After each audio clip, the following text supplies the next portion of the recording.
mestre e doutor pela Universidade Estadual de Campinas, pós-doutor pela Universidade de São Paulo e pela University of Texas em Dallas. E é professor da Universidade Estadual de Campinas, a Unicamp. O Alexandre vai apresentar esse tema. Está aí a análise da teoria corpuscular do espírito e psiquântico segundo a física e o método científico. Alexandre. Obrigado, Marco. Bom dia a todos. Vamos fazer mais uma análise similar que a gente apresentou ontem, porque a teoria, essas teorias elas envolvem conceitos de física, então vamos fazer uma observação sobre o rigor dessas análises. Então vou rapidamente apresentar um pouco da obra, alguns conceitos, apresentar alguns exemplos, tem muitos detalhes, o tempo não permite, a gente vai analisar e apresentar as conclusões. Aqui estão duas figuras das obras, né, os anos que pela informação que eu obtive, foram os anos em que elas foram publicadas inicialmente. O autor é conhecido do movimento espírita, Hernani Guimarães Andrade. As obras propõem uma teoria para o princípio inteligente. Embora algumas pessoas questionem se essa teoria seria mesmo para o princípio inteligente, se seria para o perispírito, para os estudos espirituais, a gente vai comentar o porquê dessa observação. E a teoria é feita em analogia com o que a gente conhece da estrutura da matéria comum. Se baseia em conceitos da física e se apoia em hipóteses que eu chamei de arbitrárias, eu vou comentar depois porquê. Define as partículas que compõem o modelo em termos de características dos seus fios, vou voltar a isso daqui a pouquinho. E ela faz extrapolações. Há uma discussão que, na minha opinião, não é muito profunda em termos filosóficos, que o Hernani faz nas obras. Ele propõe que, em vista do espiritismo carecer de um aspecto científico, de uma teoria científica, ele propõe que esse tipo de exemplo de teoria supriria essa falta. No sentido filosófico, a gente sabe, estudos mais recentes, que a gente conhece, por citar o exemplo do professor Stern, mostram justamente o contrário. O espiritismo tem todas as características e ingredientes de uma disciplina científica, não deixando nada a desejar para disciplinas formais. Vou lembrar de Herculano Pires, porque ele analisou, após o lançamento do Teoria Corpuscular do Espírito, Herculano Pires publicamente se manifestou com relação à obra. Ele não apoiou, por várias razões. Eu vou só citar uma frase que ele diz, que ele fala assim: a fragilidade da teoria é evidente, uma análise rápida que ele fez em artigo de jornal revelou numerosas contradições. Aí ele faz um comentário que serve de motivação para esse trabalho nosso, que ele diz: que diríamos de uma análise mais profunda, realizada por especialistas dos vários ramos da ciência em que a teoria se apoia. Um físico, um matemático, um biólogo, que diriam no exame aprofundado da teoria? Então, eu sou físico formado, minha profissão é pesquisa em física, a gente sabe do interesse e do apreço que o movimento espírita tem pela pessoa do Hernani Guimarães, professor, alguns chamam de professor, de doutor, em respeito, em consideração. Então a gente fez a análise da teoria, e aí a gente vai estar comentando alguns itens, que os vários detalhes não daria tempo e ficariam muito cansativos os detalhes. No texto a gente apresenta mais detalhes. Como a gente comentou ontem, basicamente o que a gente analisa são, no texto a gente comenta sobre essa questão da motivação filosófica. Precisa de uma teoria com base em física para o espiritismo ter uma base mais forte no seu aspecto científico. Mas isso a gente não vai comentar aqui.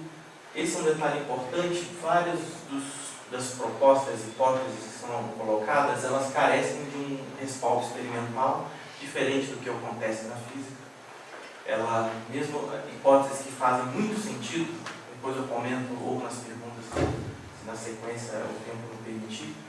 O bóson de Higgs famoso, né, que ano passado foi dito comprovado, é uma ideia de décadas atrás, sempre fez muito sentido no contexto das teorias de física para a estrutura da matéria, mas só foi considerado comprovado ano passado num experimento que consumiu bilhões de dólares e muitas pessoas e muitas repetições até que se comprovasse. A física ela requer muito desse aspecto, mesmo para comprovar princípios básicos de suas teorias. Na teoria, a gente analisa e encontra ausência de respostas a questões fundamentais com relação à consistência interna. Vou um exemplo menor sobre isso. E tem erros de física, tem erros assim, de conceitos assim, na hora ao longo da descrição que o professor Hernani faz da teoria. Bom, o primeiro problema assim, que eu coloquei aqui como um problema está na base da teoria, que é a proposta dela. Ela propõe quanto é o plural de quanto é um conceito da teoria quântica, que foi proposto por Max Planck no começo do século passado. E foi a maneira que ele conseguiu explicar um fenômeno que a física estudava, porque até o fim do século retrasado, a física dominava bem os conceitos clássicos sobre a mecânica dos corpos e dominava bem a teoria e experimentos sobre a natureza eletromagnética da radiação. Mas não dominava bem como que a radiação eletromagnética interagia com a matéria.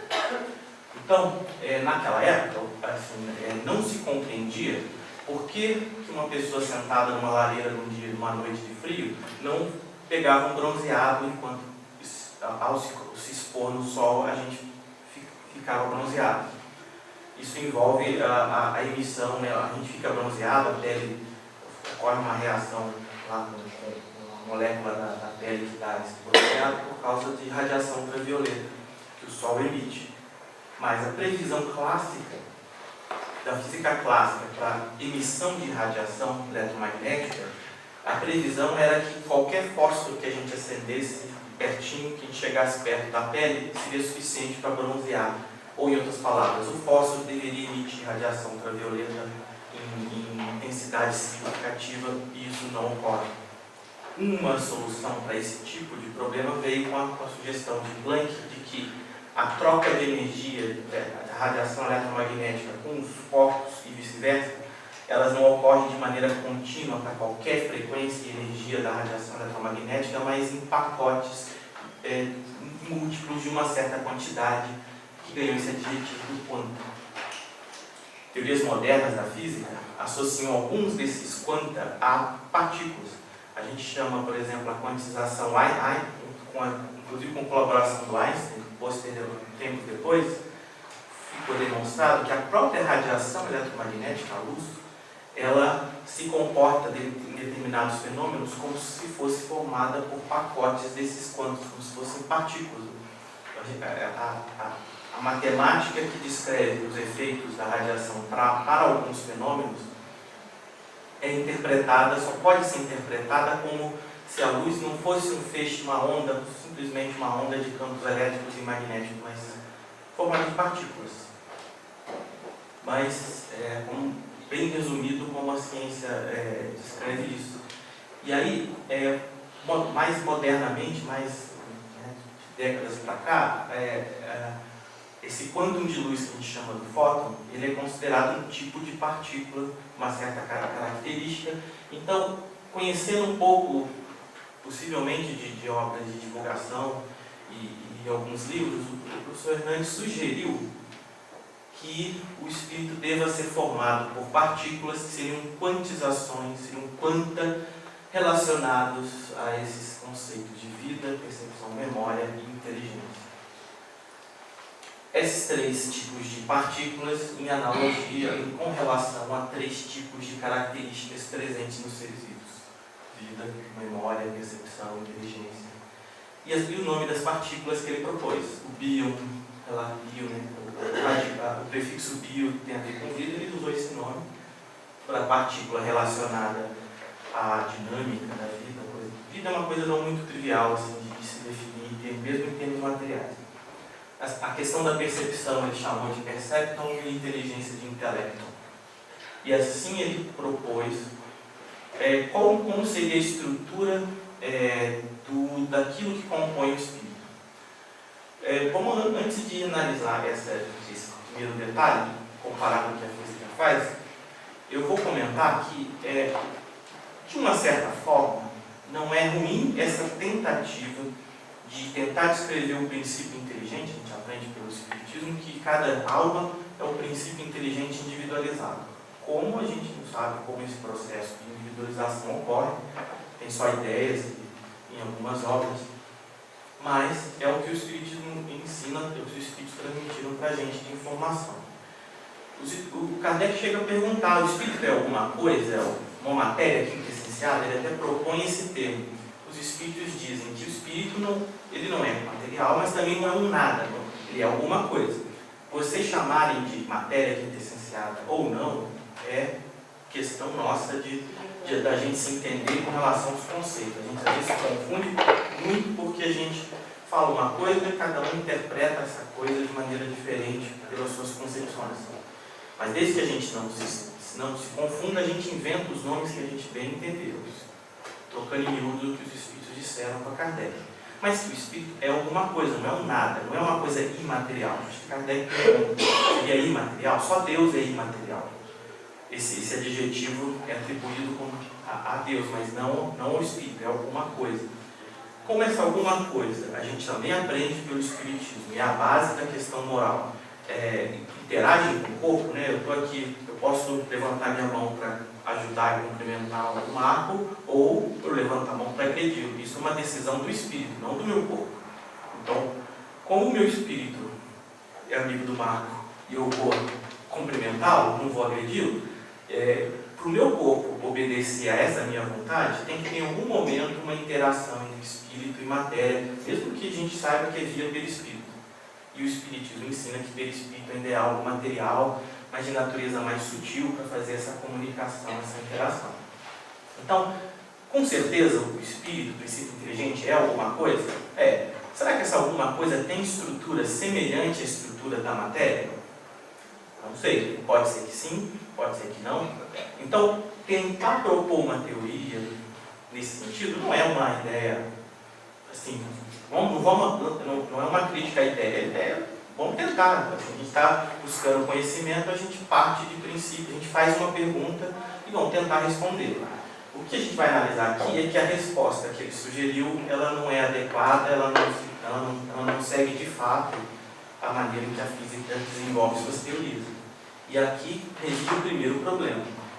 Ele define as características do princípio inteligente como oriundas das partículas, mas não discute o que torna o intelecto intelectual ou relacionado à inteligência, o que torna o perceptor, essa partícula relacionada à percepção, e nem o que torna o bio algo que represente a vida. Embora nesse último caso eles façam algumas sugestões, nesses dois principalmente isso não é dito, é postulado. Postulado é uma hipótese que a gente inicia, que a gente acredita que seja um princípio verdadeiro e trabalha com ele. Mas aí você não resolve o problema. O que você está dizendo? Eu posso trocando miúdos com um outro exemplo. Seria fazer isso aqui seria similar a eu dizer assim: a lâmpada ilumina porque a lâmpada é feita de fótons. O motor movimenta porque ela é feita de coisas que se movimentam. Ou que o fogo esquenta porque ela é feita de calor.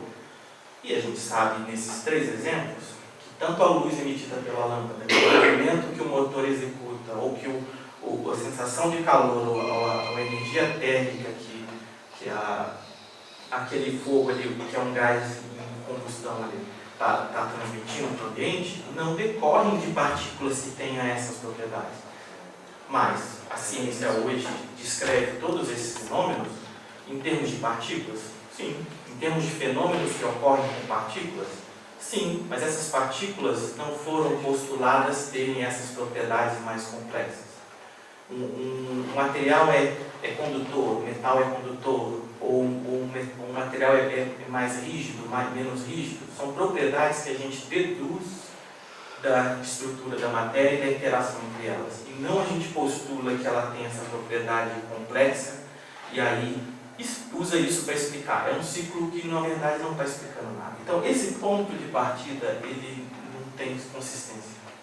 Eu teria que provar que existe uma partícula que tem inteligência ou que tem alguma coisa de inteligência. Isso não é discutido. Quanta, em física, é uma coisa quantificável, energia ou alguma propriedade física que você associa ao quanto é assim, propriedade física que você mede ou estima em termos de número. Não existe nenhuma. Como quantificar a inteligência ou grau de percepção? Esses são alguns dos problemas que já estão no cerne da teoria, que a tornam mais uma ideia e uma coisa fictícia do que classifica a proposta como teoria. Na opinião de um físico, isso não é uma teoria, é uma ideia, uma coisa fictícia. Pode ter consequências interessantes para o nosso entendimento do espiritismo, mas se a base está errada, então não serve de explicação real. Continuar. Um exemplo de problema doutrinário com esse conceito. A gente sabe, será que ter mais intelecto significa ser mais inteligente, ser mais capacidade? Ter mais percepção? A gente ter mais memória e percepção? São questões que a gente naturalmente faz. O físico faz esse tipo de pergunta quando alguém propõe uma estrutura, um sistema. A gente tem que responder essas perguntas antes de propor, porque alguém vai analisar criticamente e vai perguntar isso. Alguns sugerem que essa teoria do Hernani seria para o perispírito. Mas se for para o perispírito, essa pergunta 3, então, mata a história, porque o Espiritismo ensina que na medida que a gente evolui, a gente vai ficando mais leve, menos pesado, menos fluido, vai ficando cada vez mais puro espírito e menos fluido, menos matéria. Então a gente perde intelecto e percepção se a gente pensar, se for teoria do perispírito. E se a gente perde isso, a gente perde a inteligência do espírito, perde a capacidade? Não, é ilógico. Então, gente, no sentido doutrinário, não dá para aceitar essa proposta. Isso é uma frase do livro. Os atributos do espírito resultarão dessa forma das características dos seus componentes, número, disposição e combinação, tal como observamos no caso da matéria. Então, ele está deixando claro que é uma proposta para o espírito. Para o perispírito, não, porque ele está falando de atributos do espírito. E essa frase, ela é materialista por si. Porque a ciência hoje acredita que todos os atributos dos seres vivos, incluindo o ser humano, decorrem da estrutura dos nossas células, órgãos, células, neurônios, das ligações que são feitas no nosso cérebro. Mas, de novo, a ideia original de tentar descrever o princípio inteligente de alguma maneira, a gente até pode formular essa questão, mas essa resposta que ele está propondo não serve. Bom, as partículas foram propostas com base nos quanta, e quanta é um conceito quântico. Então, assim, o segundo livro, que é o Psiquântico, ele não modifica. Eu até procurei verificar se o livro mais recente, nas suas bases, responde alguma dessas questões. Uma espécie de reavaliação. Não. E eu não encontrei. O mesmo livro mais recente, que é o título Psiquântico, não responde essas questões. E notem, a teoria é baseada em quanta, nessa analogia que ele tentou fazer de partículas e quantização. Mas quando ele analisa a forma de interação possível entre as estruturas do espírito corpuscular, usando a teoria corpuscular, e a matéria, ele trata isso de maneira não quântica, clássica. Em que sentido? Está vendo essa figurinha, gente? É um modelinho que sempre vem à mente nossa, na escola, nos livros, tem da estrutura de um átomo, um núcleo com as partículas concentradas numa região pequena e os elétrons girando. Mas isso é uma concepção muito limitada do que realmente a matéria, de como realmente a física interpreta a matéria. Isso aqui é uma visão clássica, por quê? Só para ajudar a gente a entender, mas por quê? Porque, está vendo essa linha aqui que a gente imagina que seria uma trajetória desse elétron? A teoria quântica, assim, hoje formaliza uma coisa que os físicos obtiveram experimentalmente. É impossível determinar uma trajetória de uma partícula nessa escala de tamanho. É impossível porque não dá, isso é uma limitação da natureza, não é uma limitação de tecnologia. Um dia alguém vai fazer um aparelho que vai conseguir, não é essa a limitação. A limitação é que a natureza impõe para a gente que não dá para medir posição e velocidade ao mesmo tempo com a precisão máxima ou infinita, se a gente pensar assim. Se eu não consigo medir as duas coisas, eu não sei onde uma partícula está, por exemplo, um elétron girando em torno, a gente fala girando por mania de pensar classicamente. Mas a gente não sabe onde está o elétron e não sabe para onde ele vai, porque a velocidade tem direção e sentido no espaço. Então, a representação que a gente geralmente faz mais precisa, por que travou? Travou por quê? Por que parou? Lira help. Era para uma figura aparecer aqui. Vou pedir ajuda para o Lira, cadê o Lira? Dá uma olhada. Bom, dá para ver um pouquinho borrado, eu vou explicando. Mas esse desenho aqui borrado, essa nuvem, essa coisa assim meio fantasmagórica, isso aqui é um exemplo da amônia, NH3, uma molécula assim desconhecida. Mas esse tipo de desenho, assim, mais fantasmagórico, é uma representação. Travou lá. Então ele vai aparecer, vai crescer. Mas a maneira que a gente tem de representar a informação que a gente tem acesso sobre posição de partículas nessa molécula, por exemplo. Eu não posso falar mais de trajetórias, eu falo de nuvens eletrônicas, porque essa figura lembra uma nuvem. Não é que existe uma nuvem com um monte de pontinhos materiais, é que a informação que a gente tem é de probabilidades maiores e menores de encontrar esses elétrons em algumas posições. A gente não fala mais em circulação de elétrons, mas de grandezas físicas associadas a cada grupo de regiões dessas. Tentando mastigar ao máximo, embora eu saiba que para entender perfeitamente o que eu estou falando tem que fazer um pouco de física. E aí, por que eu estou mostrando isso? Porque para entender a interação magnética e eletromagnética da matéria, você precisa levar em conta, quando analisa sistemas nessa escala de tamanho, porque você precisa levar em conta as regras quânticas de fazer somas e subtrações desses tipos de propriedades magnéticas. E não considerar que a partícula, não considerar a partícula como circulando, porque ele usa argumentos que a gente aprende na escola, por exemplo. Acho que todo mundo já viu, já brincou, o filho já enrolou um fio num prego, já ligou numa bateria e aquele prego, aquele objeto atrai clipes e pequenos objetos metálicos, faz um eletroímã. Isso porque o magnetismo, a gente comentou no intervalo ontem, ele decorre do movimento das cargas. Cargas elétricas em movimento geram um campo magnético e geram em outras cargas uma força de atração ou repulsão, dependendo dos sentidos de movimento. E no nível atômico a gente não tem precisão do movimento. Ninguém diz que os elétrons estão parados.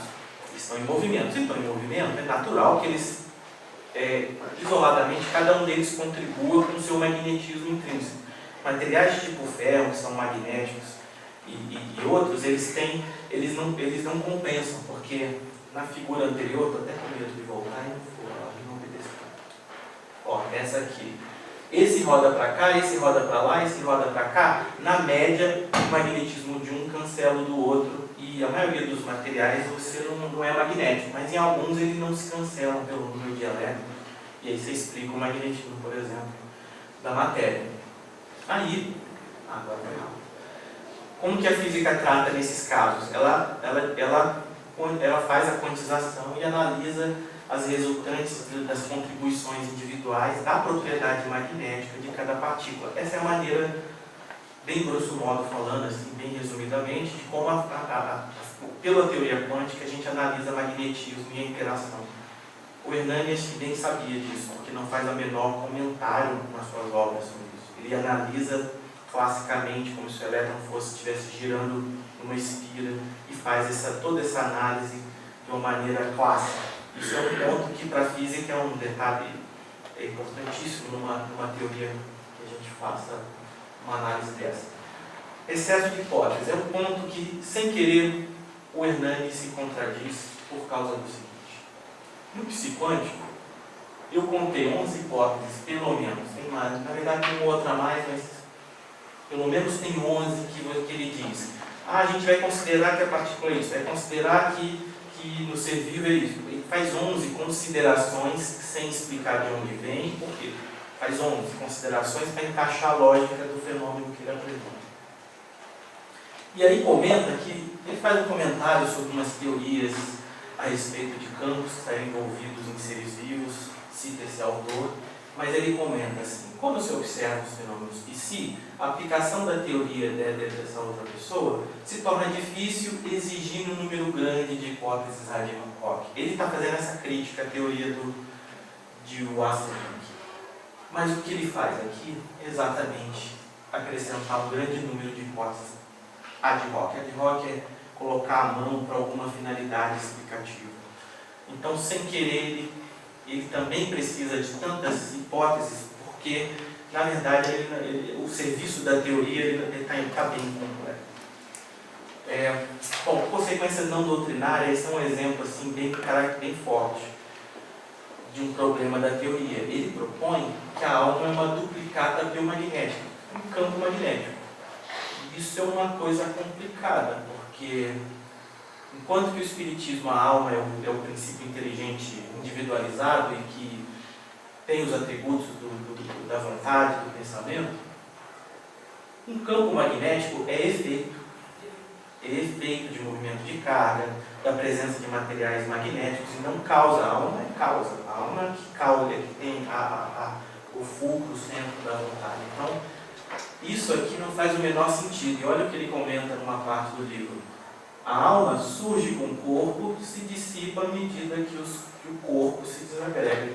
Esse conceito de alma, claro que ele não quer se referir ao de alma, mas está propondo uma nomenclatura, um conceito que a gente entende de uma maneira. Kardec comenta isso, analisa as interpretações disso nos espíritos, mas isso aqui é uma consequência que não faz sentido doutrinariamente.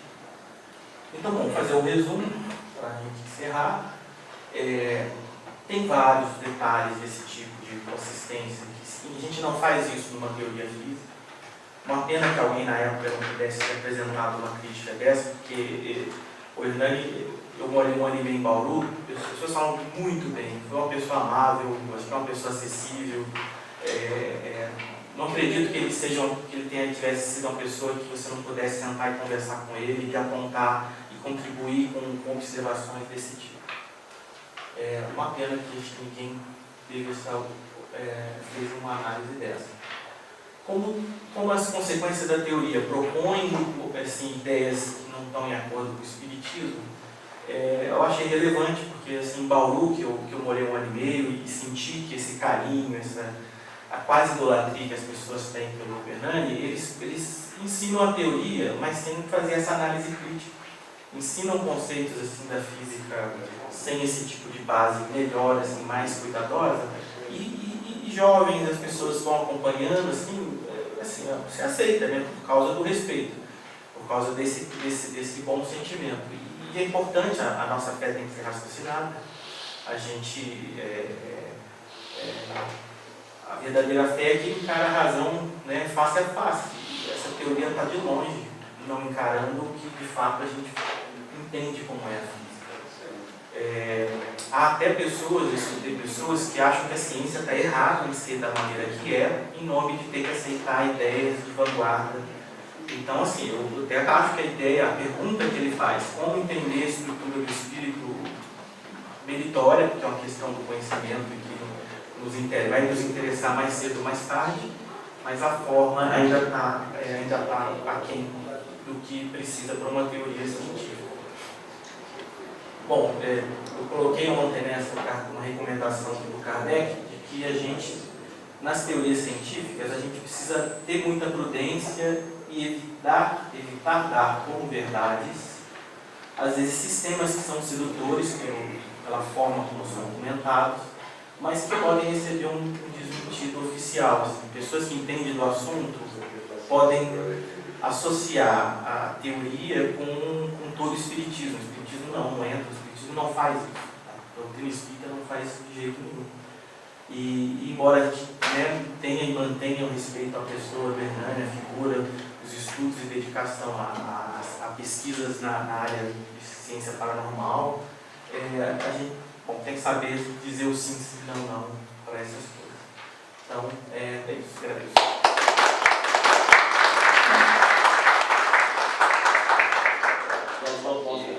Tem várias perguntas ali. Vamos por ordem. Só um comentário rápido. A gente vai ter tempo. Vocês fiquem calmos, porque a gente combinou justamente de fazer uma apresentação mais dinâmica para a gente conseguir discutir, que é o objetivo. Também eu vou fazer um comentário na condição de coordenador da mesa. O Alexandre, para quem já está acompanhando, essa técnica que ele está se servindo de demonstrar sob uma ótica de uma área de conhecimento, no caso da física, não é só este trabalho, né? Então eu vou recomendar para que as pessoas compreendam o processo, nesse caso da teoria corpuscular. Ontem nós fizemos sobre o balde, no ano anterior nós fizemos sobre a apometria, ou seja, essa técnica, essa abordagem. Goswami, no outro ano. O Amit Goswami no ano anterior. Essa proposta de trabalhar os conceitos que tentam justificar teorias ou abordagens que estão sendo inseridas no movimento espírita, é o que a LIB está procurando fazer. Não é para criar polêmica, para gerar celeuma, não é nada disso. É para nós desmistificarmos os modismos que eventualmente se tentam incutir ou introduzir dentro sob a ótica espírita. Então, esse comentário foi para nós comentarmos agora as discussões, mas, mais uma vez, não é para validar ou invalidar nada. É para nós justificarmos o porquê que as explicações que são consideradas técnicas e que surpreendem para quem não é da área, e dá um ar de credibilidade quando não tem credibilidade, quando a gente desmistifica. Então foi só esse comentário para a gente fazer a introdução. Então nós temos o Luiz. São duas perguntas, tá? Já aumentou uma, né? Tá, então só por ordem, é o Luiz o primeiro, depois a Eliana e o Adilson. E depois temos o meu amigo do Rio. Eu não sei se você vai poder responder agora ou ficaria como um propósito no futuro ENIP. O Bosano, ele tenta explicar como uma das possibilidades para o transporte que o átomo se dilataria, permitindo que a matéria passasse através da matéria por essa teoria. Segundo a física quântica, isso aí tem alguma... Bom, esse é um bom assunto e, de fato, eu estou pensando para algum equipe para o futuro, porque essa questão, vou abrir um parênteses, ela está no cerne de uma crítica que eu tenho visto o movimento espírita fazer a um comentário do Erasto sobre o assunto do transporte, que o Erasto fala que num lugar hermeticamente fechado, a única maneira de trazer um objeto seria ou destruí-lo, desagregá-lo totalmente, e aí a matéria, como a gente tem a sensação da solidez, mas entre os átomos tem muito espaço vazio, e aí os elementos atravessar, ou então não é possível. E que, já que é só dessa maneira, a gente teria que destruir o objeto, que é desagregar e destruir. Há uma corrente baseada um pouco em Bosano, porque eu estou ainda no começo desse estudo, que alega que é possível fazer isso, desmaterializar e depois materializar. Só que do ponto de vista da física, esse desmaterializar é um problema complicadíssimo, que escaparia é muita informação. Se for um cristalzinho, sabe o que é cristal na física? A física define como cristal uma estrutura que ela é tão regular que trilhões e trilhões de átomos vão seguir as mesmas posições. Então basta saber qual é a rede cristalina matemática, que você, se tiver os átomos à mão, se a gente brincar de Deus, né, que a gente pudesse pôr a mão ali, os átomos em cada pontinho dessa rede cristalina, a gente monta ela em qualquer lugar, né, pensando assim, imaginando dessa maneira. Mas um objeto que não é cristalino, ele não tem forma organizada. Um ser vivo, menos ainda, a estrutura que compõe os tecidos vivos não são cristalinas, não tem essa ordem. Se não tem essa ordem, para você desmaterializar e para materializar depois, sem pensar nos problemas físicos de fazer isso depois de refazer, o número de informação não cabe nos computadores do Google hoje em dia, por exemplo, não caberia. Porque de uma pessoa, de um objeto, um pedacinho dessa, uma folhinha dessa aqui da mesa. Porque é da ordem de grandeza, a gente usa matemática potência de 10. De 10 a 26, eu não sei nem o nome disso, matemática, deve ter um nome. Mas é trilhões de trilhões de trilhões. Um trilhão é 10 a 12. Então é 10 a 12 vezes 10 a 12 já deu 24. Então é 1 bilhão de trilhões de informação que você tem que ter para cada partículazinha, sem contar que você não, a natureza não permite determinar a posição e velocidade, então você tem um segundo problema que talvez Deus, mas nós seres mortais, pelo menos aqui no nosso mundo, não temos acesso à informação de posição e velocidade, então eu não tenho sequer com certeza absoluta, não tenho como armazenar não, como ter com precisão essa informação. Então, ao destruir um objeto, o refazê-lo ele não vai ser igual. Ele pode até tentar fazer, juntar, mas não vai ser a mesma coisa. Então, não é um desmaterializar e materializar, isso é um problema complicado. O Eráclito estaria certo. Catalogado como desmaterialização, tá? Você tem todos os exemplos citados. Agora, essa hipótese de expansão, assim, não existe algo que proíba que a matéria se expanda. Mas a ponto de coisas outras materiais atravessar é uma questão complicada. Na minha opinião, não é opinião, eu não provo. Eu sou, assim, simpático à ideia proposta por William Zollner, de que existam mais dimensões de espaço e que, assim como naquela brincadeira da formiga, do flatland, né, o mundo bidimensional, pega um elemento aqui, põe ali e viaja na terceira dimensão, sem que os elementos bichinho das duas dimensões consigam ver, talvez, se essa realidade existir, porque a física não tem nada que descreve, exato, ou que comprove esse tipo de coisa, isso seria muito mais razoável, que seria um deslocamento, algo que é bem fácil de encaixar. E o que eu quero chegar, no ponto que eu quero chegar, o Eráclito não está errado. As pessoas querem, existe no movimento espírita assim uma vontade de achar defeito na doutrina espírita, e as pessoas às vezes usam os conceitos de ciência com base para justificar essas críticas, e precisa tomar cuidado porque não é assim. Então, eu não estou respondendo a sua pergunta, é um assunto profundo, Fica para o 11º. mas provavelmente eu não vou provar nada porque esse assunto é A complexo. segunda pergunta. Essa não é a primeira ainda. A pergunta foi rápida.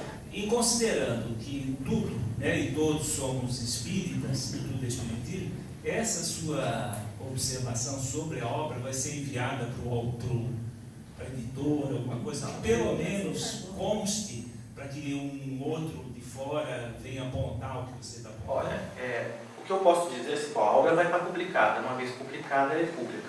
Parte disso já publiquei num blog de um amigo nosso. Isso é público. Então, assim, esse artigo em particular está publicado na obra. Qualquer pessoa tem acesso, outros também. Agora, eu já mandei um texto com esse detalhe de crítica para as pessoas que hoje propagam, divulgam, fazem cursos, que acreditam. E fiz a minha parte. Assim, porque, veja bem, Se tem algum detalhe de física que eu esqueci, que eu analisei errado, pode vir buscar para mim, você esqueceu de algum efeito, tarará, sei lá, que permite que aquilo seja verdade. Se alguém sabe de alguma, porque a física é muito ampla e complexa, às vezes, mas ninguém fez. Só fala que eu sou popular.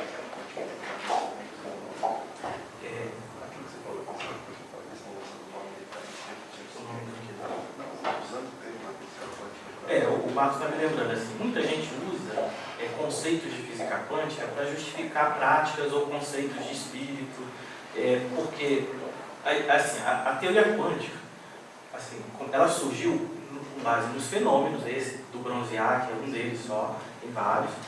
Aí a explicação foi surgindo depois, e a explicação, ela assim, causou mesmo, o pessoal usa, né, um exemplo de mudança de paradigma, porque de fato mudou a visão de como a matéria é. Uma delas é essa, de que a gente não tem informação mais, e por isso essa coisa estranha. Então, a nossa sensação do dia a dia, eu não posso atravessar a parede, mas uma partícula, se fosse numa escala microscópica, a gente fosse elétrons numa caixa que impediria a gente de se movimentar, a teoria quântica prevê que existe probabilidade da gente, de repente, o Pedro cair do lado de lá, assim, ter encostado na parede, e ele aparecer do lado de lá e cair, se fosse numa escala atômica. Essas coisas assim, fantasmagóricas, malucas, a física não diz por que ou como que é exatamente isso, ela só descreve o como. Mas aí isso suscita nas mentes da gente esse tipo de comparação. Será que o transporte, o fenômeno de transporte é um fenômeno que aparece aqui, aparece lá, que nem o salto quântico, como que é um termo muito usado? Isso não é correto fazer esse raciocínio, porque isso é a gente tentar usar os nossos sentidos que analisam a realidade de maneira clássica para explicar um fenômeno que não ocorre assim. A gente não tem palavras, a gente não tem sentidos para talvez compreender melhor esse tipo de coisa. Então é errado fazer essa extrapolação e querer construir em cima de extrapolações um sistema, um edifício de conhecimento. Vai afundar na primeira chacoalhada. Sem querer, assim, mesmo bem intencionado, mesmo querendo dar valor, ter intenção de divulgar o espiritismo como algo científico, sem querer o Hernani, para quem entende de física, isso tem um efeito contrário, porque não se faz assim em física, a gente não faz essa extrapolação dessa maneira. Então, precisa tomar mesmo esse cuidado, e essa é a motivação nossa de estar fazendo isso, não é atacar eles, assim, não tenho nada contra quem quer acreditar na teoria, quer tentar melhorá-la, isso faz parte. Mas quando alguém sugere, não, vou mudar minha prática, vou ensinar a ciência espírita de uma maneira, vou ensinar que o espírito que a alma é uma coisa que surge com o corpo e morre com o corpo, aí eu acho que é importante escrever que a parte científica na qual a teoria se baseia não tem. Muito bem, o próximo é Eliana. Você falou em ciência espírita, e a minha dúvida é a seguinte: o espírito, ele pode ser analisado pela ciência acadêmica ou ele faz parte da ciência espírita? Uma boa questão, porque você precisa entrar em conceitos filosóficos do que é ciência. Então, vou falar um pouco de meu pensamento, minha opinião. Por ser uma coisa que está presente na natureza, eu acho legítimo que a ciência, independente de áreas, se dedique a estudar. De certa forma, medicina, as áreas de humanas tentam fazer isso nos seus paradigmas ou com os seus instrumentos.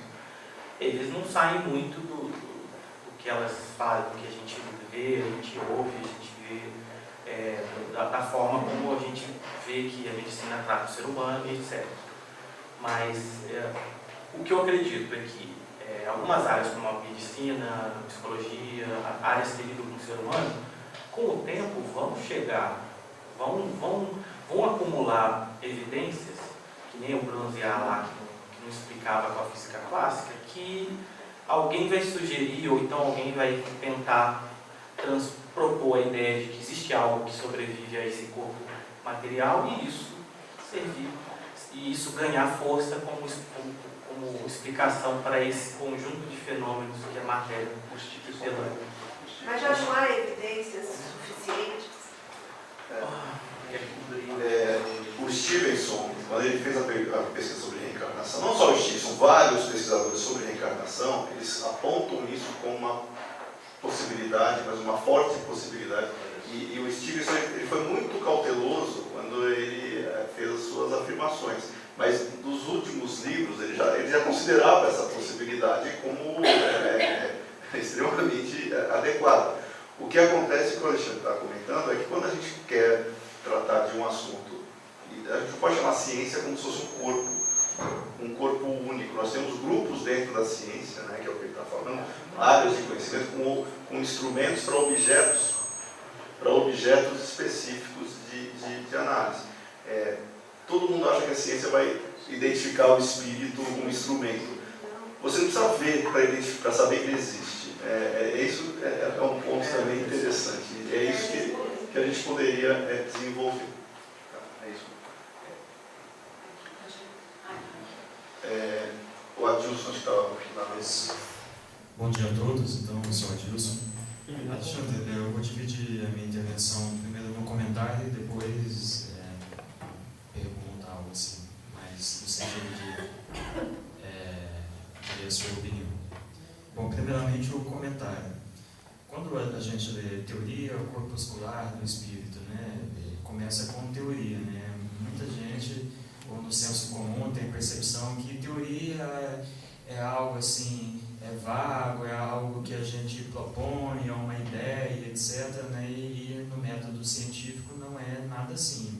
Uma teoria, ela parte de certos pressupostos que tem que obedecer critérios lógicos, etc. Então não é assim qualquer coisa, eu posso falar, isso é uma teoria, é uma opinião. Não, teoria em ciência é muito diferente de opinião. Teoria, ela tem sim já diversas evidências, diversas comprovações, etc.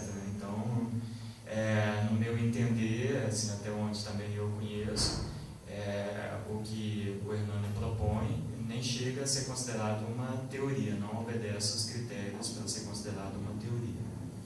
E dentro do que se propõe as teorias, né, na metodologia científica, o papel das hipóteses é muito importante, né? Como que essas hipóteses surgem, às vezes não interessa muito, pode ser um momento de inspiração, até na história da ciência. Existem várias evidências nesse sentido, a pessoa tem, às vezes, pode ser até um insight, não interessa, mas desde que as consequências que vão ser exploradas dessas hipóteses façam sentido, que elas tenham a chamada coerência interna. Então, isso é importante e você mostrou que, nesse caso, elas não têm coerência interna. Então, quando isso acontece, que as hipóteses são muito frágeis e elas não têm essa coerência, a gente chama que é uma hipótese ingênua.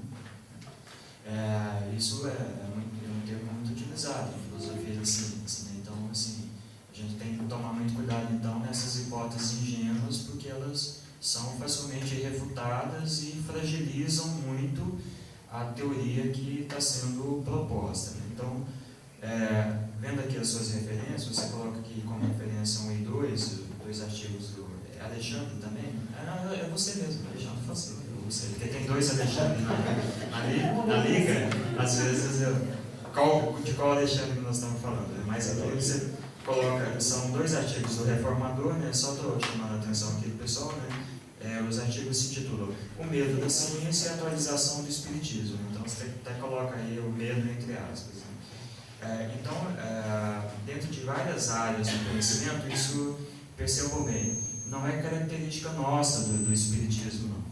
Isso está presente em diversas áreas do conhecimento, inclusive em áreas acadêmicas, diversas ciências humanas aí recebem essa crítica também, a psicologia, a sociologia, etc., que é a chamada crítica do cientificismo. Como ao longo do século XX nós tivemos um predomínio começou na verdade no século XIX, né, mas se consolidando no século XX, predomínio da ciência sobre as outras formas de conhecimento, né? A ciência vai alçar o status de ser a forma de conhecimento mais importante, que dá mais status, etc. Então, todas as áreas do conhecimento não queriam ficar para trás. Aquelas que não eram consideradas ciências vão procurar construir um status de ciência. A psicologia no século XX, depois o senhor já quiser comentar, vai buscar bastante isso, né? A sociologia também, então a economia, vão tentar enfiar modelos matemáticos lá dentro, porque achando que se tiver modelo matemático é mais científico, etc. Isso é uma longa discussão, não vou entrar nisso aqui. Parecido com o que ocorreu com o Império Romano e o cristianismo, né? O cristianismo, para se validar enquanto religião, vai procurar os modelos aí do Império Romano, porque era chique, dava status, né? A cor púrpura aí, né? Os imperadores romanos usavam a cor púrpura porque ela vinha lá de um molúsculo do mar que era extremamente raro, muito, muito caro, então somente as pessoas muito, muito ricas é que podiam se dar o luxo de usar cor púrpura. Então aquilo era um status imenso, né? De quem detinha o poder econômico naquela época tinha status, né? Ainda bem que isso é bem diferente hoje, né? Então a gente tem que tomar muito cuidado com essa questão do cientificismo no movimento espírita e não tentar enfiar ele goela abaixo, né? E ver o que de fato seria a ciência no espiritismo, né? Quando Kardec coloca lá, o espiritismo não é da alçada das ciências. O que Kardec quis dizer com isso? E o que é o caráter, e ao mesmo tempo quando ele coloca que o espiritismo é ciência, filosofia e religião, que status, que característica que tem essa ciência espírita e o que ela difere ou não das ciências acadêmicas, né? Não estou colocando aqui respostas, estou colocando, na verdade, provocações, né? Se ela tiver um acoplamento perfeito com as ciências acadêmicas, então ela não deveria estar lá dentro da academia? Se não tiver, então o que ela tem de diferente? O que é o objeto de estudo nosso, o que ele tem de diferente dos objetos de estudos das ciências acadêmicas aí? E será que nós teríamos, então, certas particularidades? E todas as ciências têm as suas particularidades. Isso não é nenhuma licença que nós estamos advogando para nós, porque todas as ciências têm as suas particularidades. Então, tudo isso era o meu comentário, foi longo, peço desculpas, mas daí vem a intervenção mais próxima para você, né? Você já tocou, na sua resposta, eu anotei aqui, foi antes da resposta, né? Você já começou a tocar na questão da hipótese do Zillmer, lá para explicar a superposição dos corpos, né? E a quarta dimensão, como ele chamou lá, etc. Então, me parece que a explicação mais plausível seria a gente caminhar no rumo dos multi-universos e não no rumo das partículas. E você já começou a comentar sobre isso, e talvez veja que eu não falei em teoria de cordas, falando de multi-universo. Embora tenha relação entre as duas, mas as dimensões lá da teoria das cordas é outra coisa. Então, me parece que a gente caminhar nesse sentido seria mais plausível para entender a questão do perispírito, das diferentes formas de matéria, do que dessas partículas que o Hernando seria, na verdade, então, uma contribuição. Bom, discordamos do Hernando e vamos propor uma nova, né? E seria mais ou menos por aqui. Vou pegar a sua sugestão. Bom, o primeiro comentário que você fez, eu concordo. Acho que é por aí mesmo, a teoria não é assim como às vezes as pessoas dizem, né? Até vou fazer um comentário, se eu esqueci a pergunta, você me pergunta de novo, mas se eu te fez lembrar, uma crítica que eu já escutei com relação a fazer esse tipo de análise é assim: mas você é muito negativo, por que você não apresenta uma teoria que substitui e fala disso? Porque você não pode só falar, tem que apresentar. Se fosse fácil, tinha feito, estava publicando na Science, porque eu queria que o mundo inteiro visse a minha super teoria. Mas brincadeiras à parte, a gente não pode olhar tão assim, fazer esse julgamento negativo de uma crítica, porque eu vou dar um exemplo até pessoal. Eu tenho um problema de ácido úrico elevado, tenho inflamação no joelho, gota. Em 2006, alguém me sugeriu, um médico sugeriu um anti-inflamatório, o nome dele era Brexige. Olha, parecia que tirava com a mão a inflamação e a dor. Muito bom. 2 anos depois, o Brasil retirou esse remédio, o o mundo inteiro retirou porque algumas pessoas tiveram hemorragia cerebral e associaram isso ao componente dessa fórmula nova de anti-inflamatório, porque ela não atacava o estômago e ela era muito eficiente. Até agora, eu estou esperando cair do céu um novo anti-inflamatório que tire com a mão e não tem os outros efeitos. Você condenaria a medicina por ter decidido retirar do mercado um produto que pode ter um efeito colateral muito grave e não ter substituído? Será que teria que esperar primeiro? Quantas pessoas iam morrer até um dia sair um remédio novo que pudesse substituir? E ninguém critica, porque a consequência é pior do que a manutenção do produto. O sentido que a gente está querendo agora fazer analogia com o que a gente está falando aqui. Não é atacar a pessoa, nem aqueles que, por razões passionais, conviveram com o Hernani e têm sentimentos por ele. Não é atacar ninguém que acredita que possa esse ser um caminho. Mas é observar que não é assim que uma teoria, não é assim que se faz o trabalho de teoria na ciência, nessa área de física. É uma crítica construtiva, na realidade, né? E assim, a Eliana comentou por que não é aceito. Tem preconceito do cientista? Tem uma série de coisas. Existe uma regra que acho que a filosofia chama de regra positiva ou negativa, que você, acho que eu não lembro a teoria de Lacato, os filósofos me ajudam, mas uma regra em que os cientistas vão fazer de tudo para defender o núcleo duro do seu paradigma. E essa atitude, ela, ao longo da história, explicou muitos fenômenos anômalos das teorias clássicas. Não é uma coisa ruim. Você tenta achar uma maneira de relacionar o núcleo básico do seu paradigma a um fenômeno muito estranho. Então, isso é uma prática comum, muito comum na ciência. Então, o materialista não vai assim porque a gente acha que ele é preconceituoso. Ele não vai mudar o seu pensamento e aceitar um paradigma espírita ou espiritualista só por isso. Ele vai tentar a todo custo explicar a complexidade da vida, os fenômenos psíquicos de maneira, com base no cérebro, de maneira material. Ele quer tentar isso. E o ser humano tem esse direito. Até se esgotar. Até que um dia, como é que a evolução das coisas como é que a gente espera que ocorra? O acúmulo de dados, de experimentos, da área médica e de outras que sugerem que não tem explicação, são refeitos, testados e realmente é aquilo mesmo, essas coisas vão se acumulando. Uma hora vai cair a ficha, a gente diz assim. Mas, aí por que eu estou comentando isso? Teorias como essa do Hernani, elas têm um efeito contrário. Elas desanimam o materialista a achar que a gente tem visão séria desses fenômenos.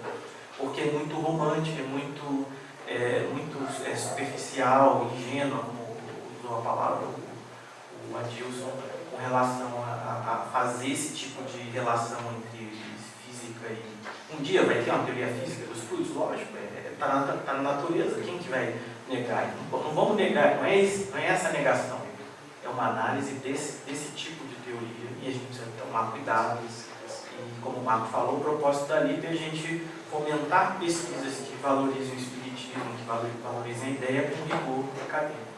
Aí a pergunta dos multiuniversos. Por que eu não concordo com esse conceito do multiuniverso? Esse conceito ele não é, na verdade, uma teoria, é uma interpretação, é um conjunto, uma forma de interpretar os fenômenos estranhos da teoria quântica. O que diz essa forma de interpretar? O gato está vivo ou está morto, né? Um exemplo clássico que se utiliza para destacar um dos paradoxos dos fenômenos quânticos.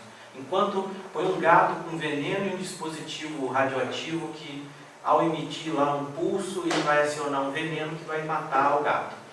Enquanto eu não abro a tampa da caixa onde o gato está lá dentro, enquanto a gente não faz a medida, uma interpretação assim, muito formal, muito usada da teoria quântica, diz que, antes de fazer a medida, estou repetindo, o sistema físico está numa superposição de estados e que nesse esqueminha do gato, o gato estar vivo e o gato estar morto ao mesmo tempo. Classicamente, isso é muito estranho, espiritualmente, então, mais ainda. Bota um cristão lá dentro, esse está vivo ou está morto, a gente complica a discussão. Mas brincadeiras à parte, essa é uma interpretação. E assim que você abre a tampa e faz a medida, o que é a medida? Bate a luz lá no bichinho e vai no seu olho e você constata, está vivo ou não, está morto, ou está morto. Nesse momento, por um passe de mágica, porque a teoria não descreve como, aquela função de onda que representa vivo e morto, ela se torna uma só das duas que você mediu. Isso é uma interpretação da teoria quântica. Outra interpretação é de que existem infinitos universos. Ao abrir a caixa e fazer a medida, a gente só vê o que acontece num. No outro universo, o gato morreu. Do ponto de vista espírita, eu acho essa ideia muito estranha. É como se houvesse um Alexandre aqui, um Marco aqui, que estamos aqui na LIP, e houvesse um universo em que nós dois estamos tomando uma cervejinha no bar, ou assistindo um jogo de futebol, fazendo outras coisas. Tem um Alexandre mais alto, mais baixo. Essa teoria eu acho muito estranha. Pensando no lado Isso remete ao mercado e à psicometria. A psicometria. Então, mas a psicometria, a explicação espírita, é a percepção dos fluidos que estão envolvendo o objeto por parte do médium que tem a sensibilidade para os fluidos. Não é outro universo? Não tem nada de outro universo, é nosso universo. O que você está falando é que o Bolzano, quando ele trata disso, ele fala do céu acásico, mas que fica registrado, você até talvez tivesse acesso a esse céu acásico, mas mesmo assim seria nesse. Mais ou menos essa discussão também que a gente vai. E da teoria de cordas, só para complementar, bom, eu não sou especialista nessa área, não sei com conhecimento profundo, mas aplicando a teoria quântica para descrever as partículas que compõem o nosso universo, alguém propôs uma ideia de que se você considerar mais dimensões e as partículas não seriam partículas, seriam cordinhas que, dependendo da vibração dessa cordinha, ela parece um elétron aqui, se vibrar diferente ela é uma outra partícula em outro lugar. Mas isso só teria consistência matemática com as teorias da física se isso for um universo de 11 dimensões. Mas por alguma razão que até onde eu sei, um pouco que eu sei, não tem uma explicação assim do porquê seria assim, no universo prático, né, que a gente vive e mede, que os físicos medem, que a gente vivencia, só 3 dessas 11 dimensões têm extensões macroscópicas, que as outras 8 a gente não percebe, né? Elas seriam tão piquititicas que seriam menores que as próprias partículas. Na prática não ia servir para nada. Assim. Em termos práticos, elas não servem para a gente deslocar através delas. É o melhor que eu posso comentar. Então não acho que ainda seja por aí, embora seja uma abertura teórica da ideia de mas mesmo assim, nós temos a pergunta do colega do Rio, né? Rafael, eu lembro você do Rio, mas eu preciso fazer o seu nome. Temos uma pergunta do Rafael, pelo tempo também, e a minha amiga ali, como se chama? Janaína. Então tá bom, já temos 2 casos, mas aí eu acho que infelizmente o tempo não vai permitir muita extrapolação. Tá?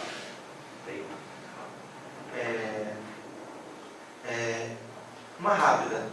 De que ano são esses livros do Hernani? De 1956, 58. 58 e 86. A primeira original, 56, 58 e 86. Até tem. Uma segunda existem outras propostas já publicadas sobre teoria como seria aí Do espírito? do espírito. Agora, eu saiba não, ninguém teve nenhuma ideia ou a ousadia.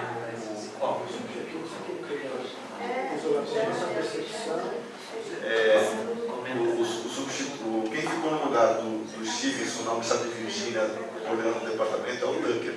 O Tucker tenta explicar a reencarnação usando a física quântica.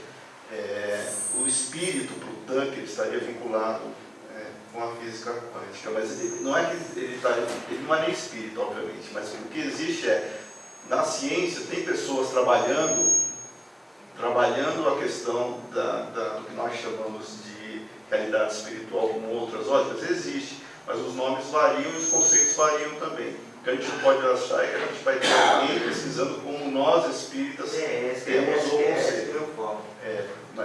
Que eu saiba também.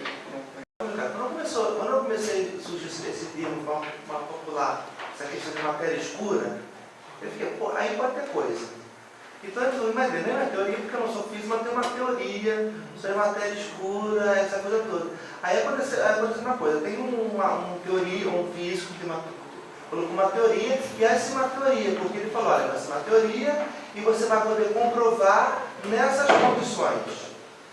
Recentemente surgiu essas condições e vão usar o Hubble para pesquisar. A questão sai, se o resultado for esse, não existe matéria escura, não existe energia escura, essa questão toda.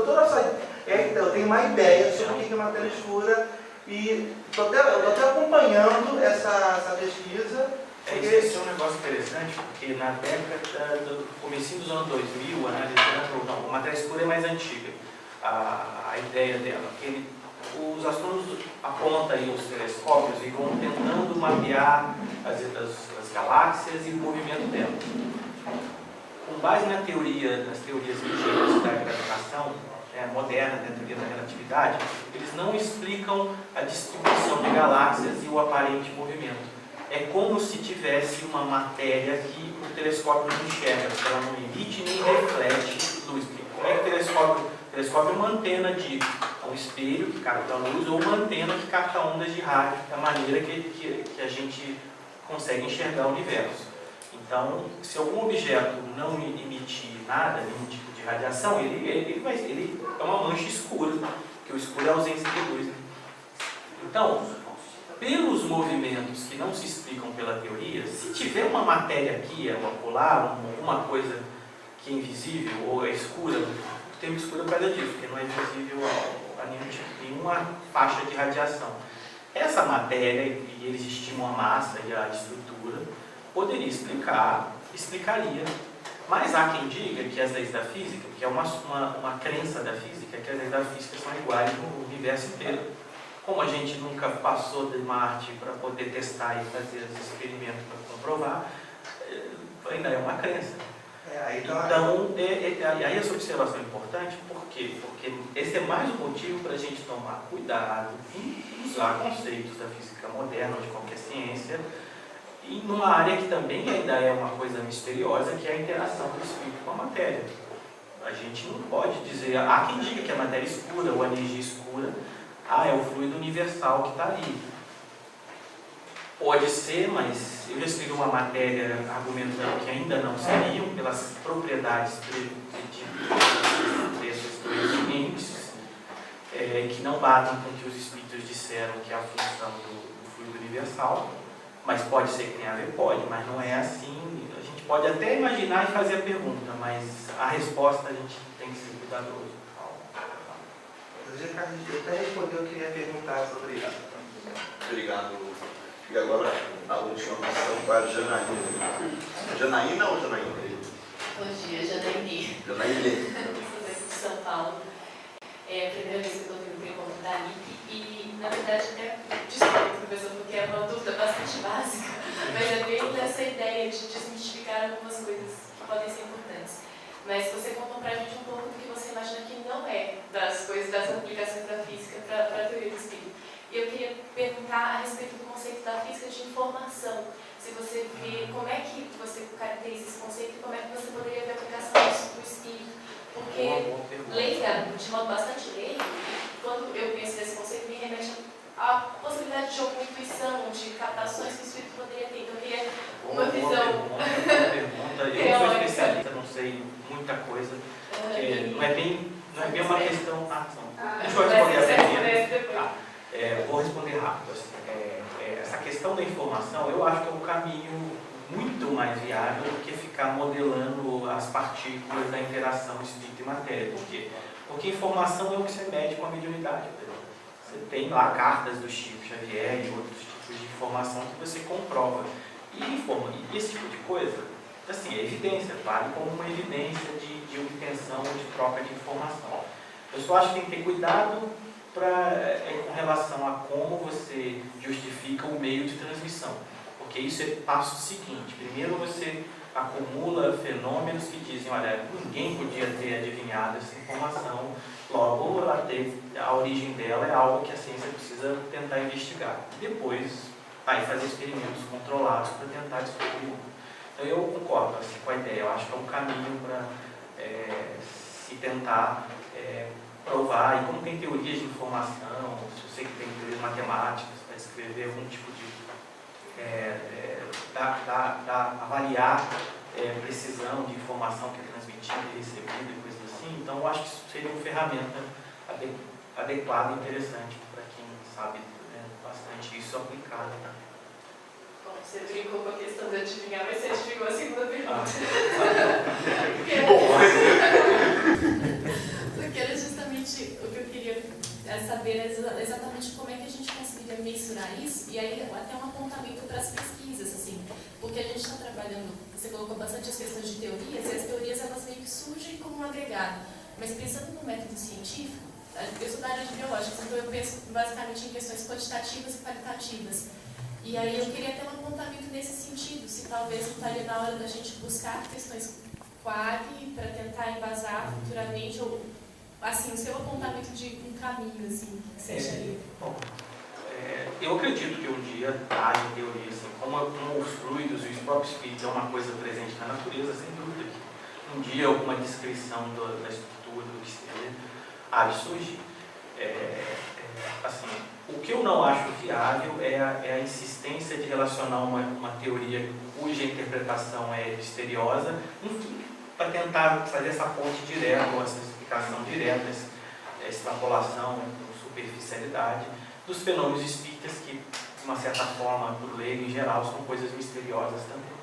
A minha sugestão é acumular esses fatos, assim, e tentar bolar experimentos de modo que fique muito destacado que a explicação clássica de troca de informação fique fraca e deixa para o futuro, para o passo seguinte, né, as pessoas buscarem as explicações, testarem explicações e a coisa ir andando. E aí, para quem é espírita, a gente tem ideias que vêm do espiritismo. Na minha opinião, também, mas eu quero dizer, se você analisar o espiritismo e a maneira como o espiritismo propõe, que é o nosso relacionamento espírito-espírito, seja encarnado ou desencarnado, ela é clássica, ela é local, baseada num meio que é o fluido universal. Não precisa buscar não localidade, buscar coisa quântica que ninguém entende direito. Só complica com uma coisa que parece muito mais simples. Sim. O celular, né? Você pega o celular e vamos viajar 100 anos atrás, vamos levar 2 celulares, os 4, né? Bota 2 aqui, um no Japão, outro nos Estados Unidos, por exemplo. A gente tem 2 celulares, vamos falar ao mesmo tempo com pessoas que estão longe, e a gente não vai notar a diferença. Assim. A pessoa vai achar, nossa, isso é mágico, isso é... Mas hoje a gente entende qual é o mecanismo, e ele é local, esse mecanismo. É tecnológico, tudo bem, usa ondas, que seja. Então, eu acho que a gente deve tentar procurar maneiras simples de tentar explicar essas coisas, assim, porque, de fato, o experimento às vezes é guiado por ideias que a gente forma e de como que funcionam essas coisas. A minha sugestão como espírita, alguém vai dizer que é viés, mas a minha sugestão, eu acredito no espiritismo, é tentar aproveitar conceitos que o espiritismo sugere. Se no futuro se demonstrar que não dá, é assim que caminha o conhecimento. Mas vamos aproveitar mais. Muito bem, vamos agradecer então.